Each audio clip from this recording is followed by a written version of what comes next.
हे भगवान, हम सही सोचे थे, महारानी गर्भ से है, इसी कारण दोबारा मूर्छित हो गई। हम अभी जाको महाराज।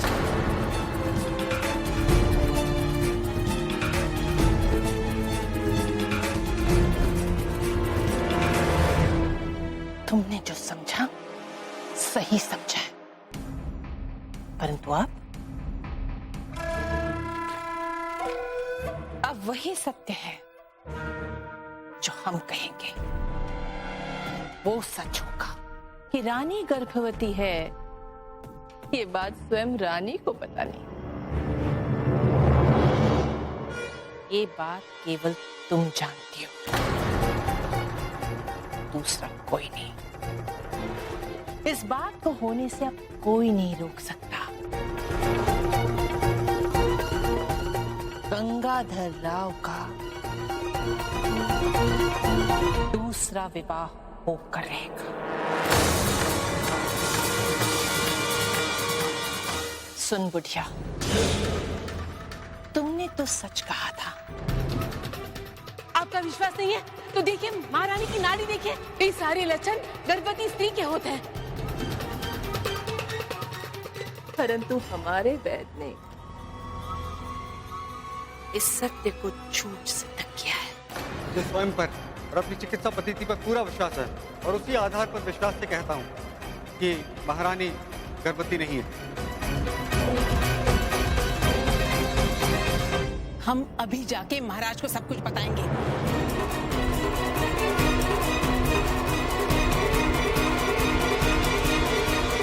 इतनी जल्दी भी क्या है बुढ़िया? गंगाधर राव से पहले इस राज्य की महारानी हम थे। आज भी रानी निवास में हमारे आदेश के बिना एक पत्ता भी हिलने का साहस नहीं करता। वो तो प्यार से हम तुम्हें समझाने की चेष्टा कर रहे हैं।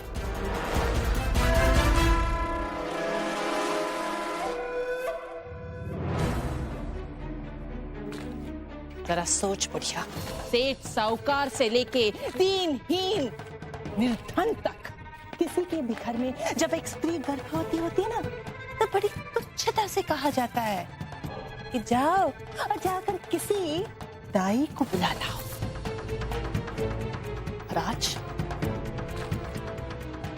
आज उसी दाई को अपने नातिन के भाग्य से एक सुनहरा अवसर मिल गया है। सोच, यदि तेरी नातिन रानी बन जाती है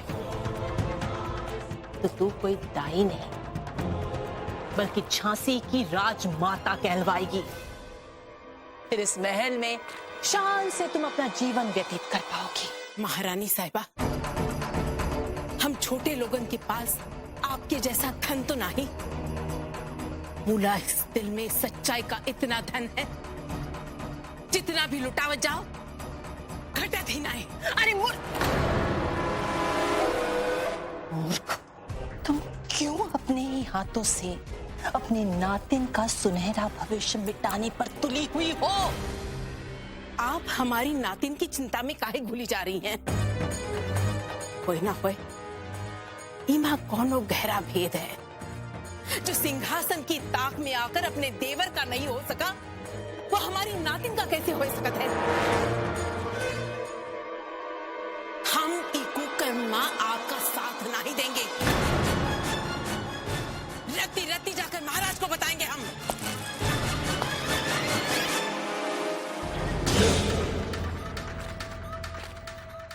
जाना चाहती हो ना? खुशी से जाओ, परंतु जाने से पहले जरा अपनी नातिन को देखकर तो जाओ। बड़ी शान से रखा है हमने उसे। देख लो।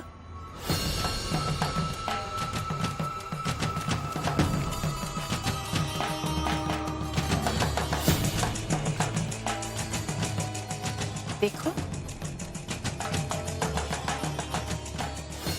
तुम्हारी नातिन, हमारी होने वाली महारानी।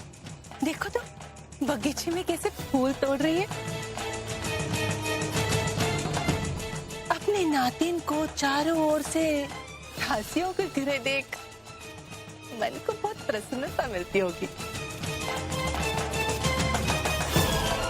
वो आपकी नातिन, उसके चहुओं ओर दासियां और उनके चहुओं ओर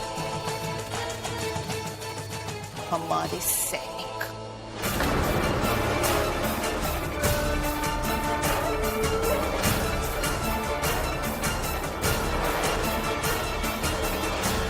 अगर तुम नहीं मानी तो ये सब पल भर में तेरी गंगा को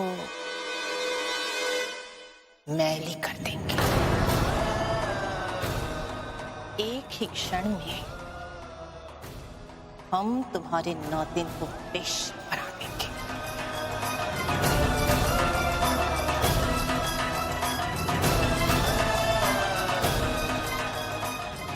फिर काहे का मान सम्मान इज्जत, जीवन भर तुम दोनों सिर उठाकर जी नहीं पाओगे। अब बोलो, अब भी तुम में दमखम है तो जाओ और जाकर महाराज को सब कुछ बता दो। हमारा ख्वाजा सिरा खड़ा है ना वहां, वो केवल हमारे इशारे की प्रतीक्षा कर रहा है।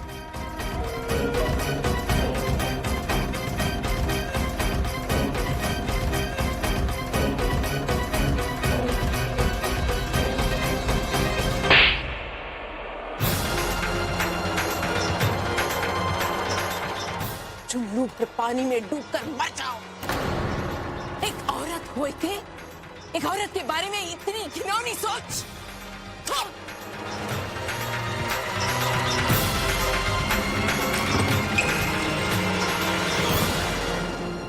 लक्ष्मी,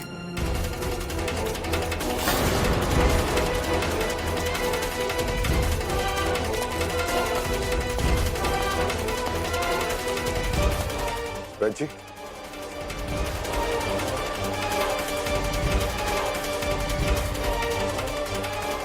दाइमा,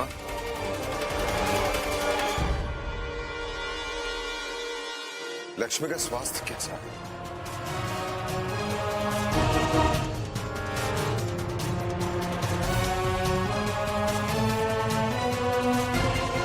आप लोग चुप क्यों हैं?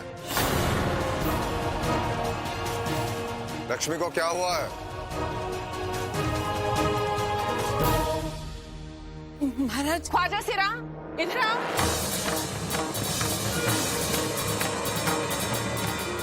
महाराज, महारानी जी को कुछ नहीं हुआ।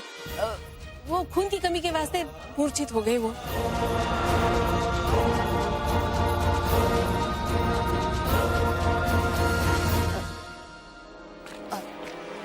महाराज, डरने की कोई आवश्यकता नहीं है महाराज। हमारी महारानी भी ना किसी का कहा नहीं मानती।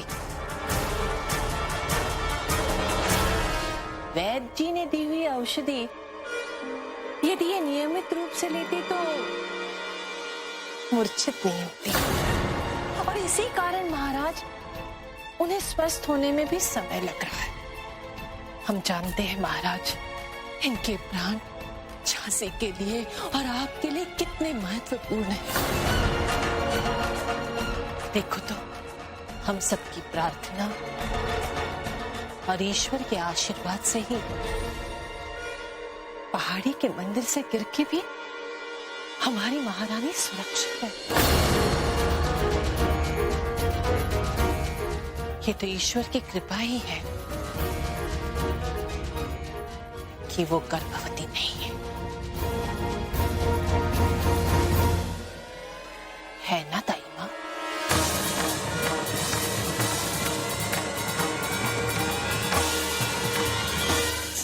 जी। सुंदर, हमने महारानी को नियमित औषधि देने का दायित्व आप पर सौंपा था और आपने वो पूर्ण नहीं किया। क्षमा महाराज, क्षमा। महारानी साहब स्वयं औषधि नहीं खाना चाहती।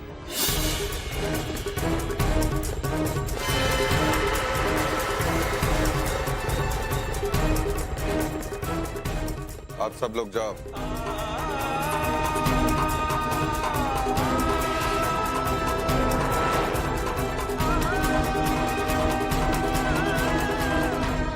महाराज दाइमा,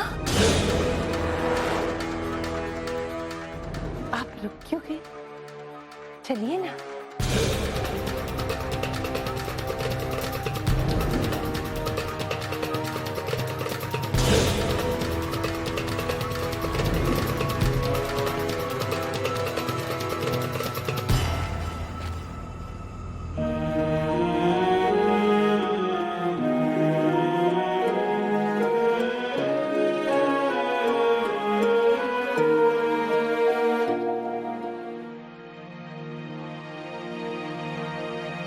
हम समझ सकते हैं कि आप पर क्या बीत रही होगी। एक राज्य को उसका उत्तराधिकारी देने के लिए संसार में किसी भी महारानी ने इतना बड़ा त्याग नहीं किया होगा।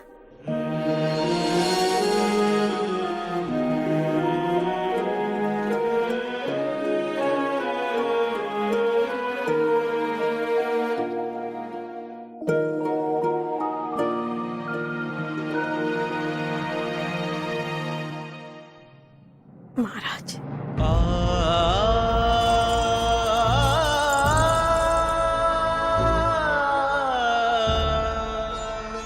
क्या हुआ महाराज? ये सब आप क्यों कर रही हैं लक्ष्मी?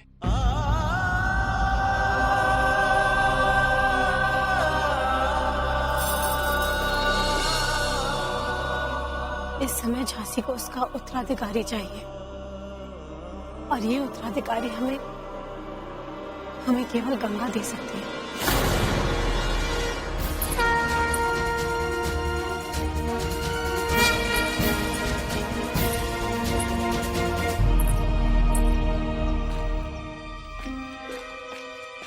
महारानी साहिबा, हम आपके हाथ जोड़ते हैं, हम कर जाए दे हो। ये ना भूलना, तुम्हारी गंगा जानकी की कटौती में।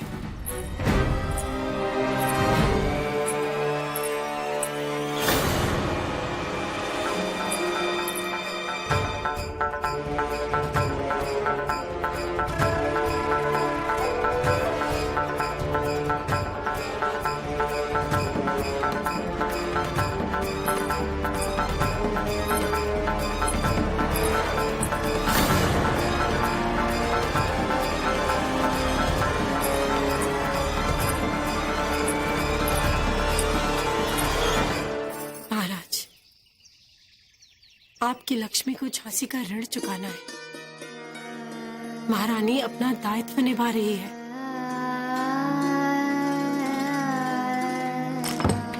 महारानी देवी, ये देखिए, मैंने अपने हाथों से आपके लिए गजरा बनाया है।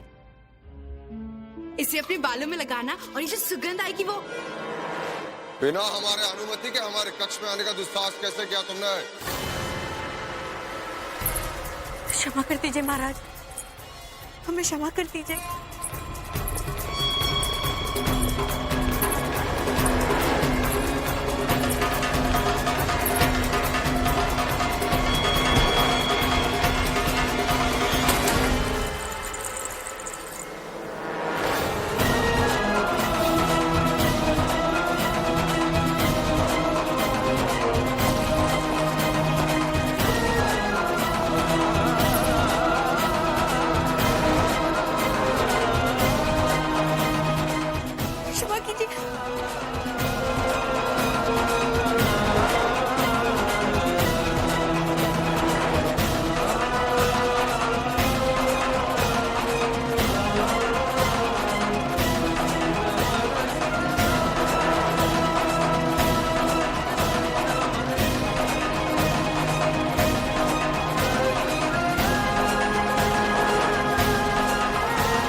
क्षमा कीजिए।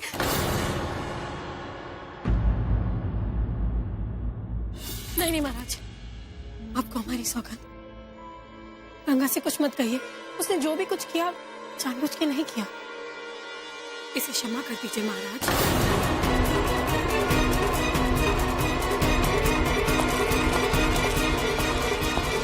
महारानी देवी, हमें क्षमा कर दीजिए, हमने जानबूझ कर नहीं किया। हम जानते हैं गंगा, तुमने जो कुछ भी किया जानबूझ के नहीं किया, पर अब तुम्हें और भी ज्यादा सावधान रहना होगा। हर पल तुम्हें यही सोचना है कि महाराज का दिल तुम कैसे जीतो, समझी? जी जी।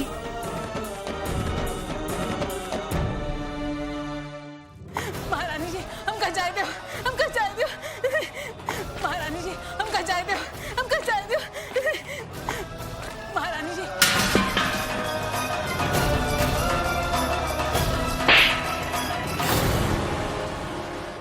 तुमने जो गुस्ताखी की, ये उसकी शिक्षा।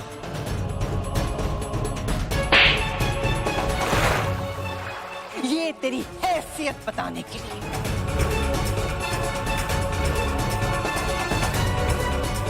हमका जाए दो।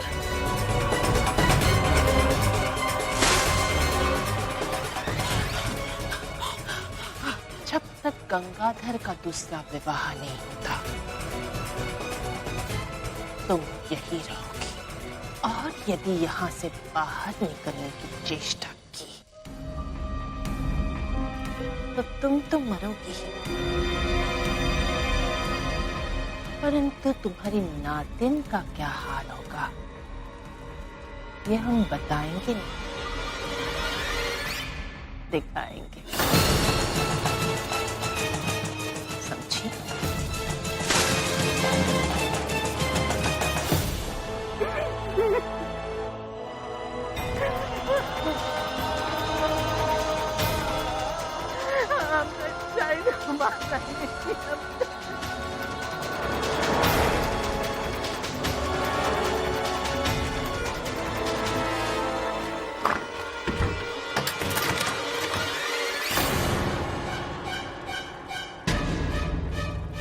अब गंगा को अपने वश में करना है, बस इस सब कुछ अपने मुट्ठी में आ जाएगा। Just wait, Your Excellency. Ganga को पहले रानी बने तो दीजिए।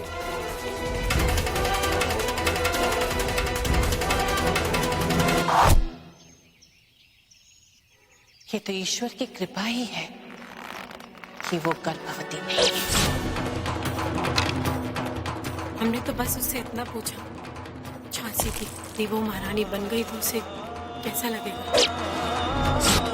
एक औरत में आदर्श पत्नी बनने के जो गुण होने चाहिए, वो सारे गुण गंगा में विद्यमान है।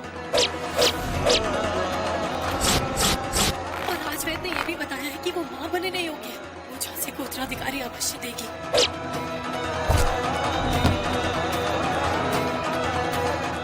कृपा ही है वो गर्भवती नहीं। हमने तो बस उससे इतना पूछा, यदि वो महारानी बन गई तो उसे कैसा लगेगा? गंगा में विद्यमान अधिकारी अवश्य देगी। महाराज,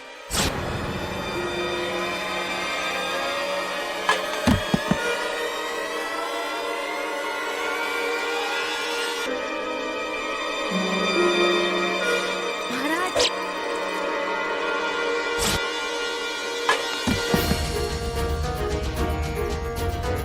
मूर्ख!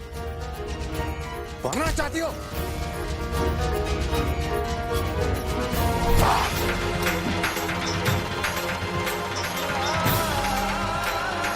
एक पल में ये तीर आपकी गर्दन को भेद कर चला जाता। रात की हत्या का दायित्व हम पर आता। क्या उत्तर देते हम दाई माँ को? आप ठीक कह रहे हैं महाराज, मैं सचमुच मूर्ख हूँ, बिल्कुल मूर्ख। मैं जानबूझकर आपके और महारानी देवी के बीच नहीं आई।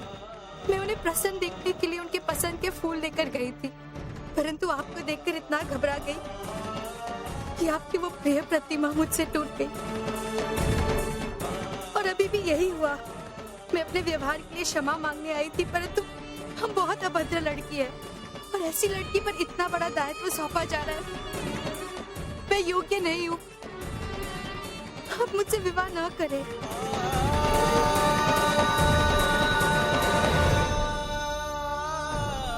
काश ये निर्णय हमारा होता। सत्य तो यह है कि हम दोनों कांटों से भरे एक ही पथ पर खड़े हैं। नहीं जानते जो हो रहा है वो सही है या गलत, परंतु हम तुम्हारे सच्चाई और निष्पाप भावनाओं का सम्मान करते हैं। आपका और हमारा रिश्ता कभी इसके आगे नहीं जाएगा, और सत्य भी यही है। परंतु हमारी लक्ष्मी का स्थान कोई नहीं ले सकता। महाराज, आपकी एक एक बात सत्य है।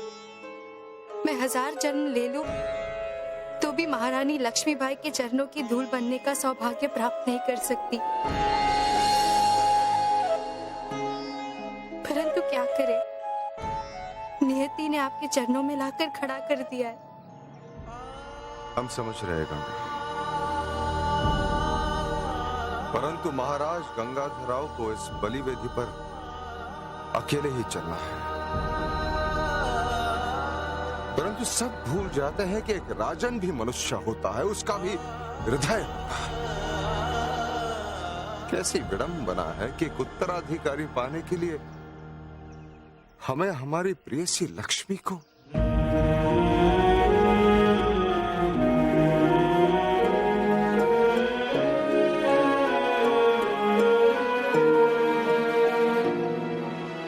हे देवा, धन्यवाद।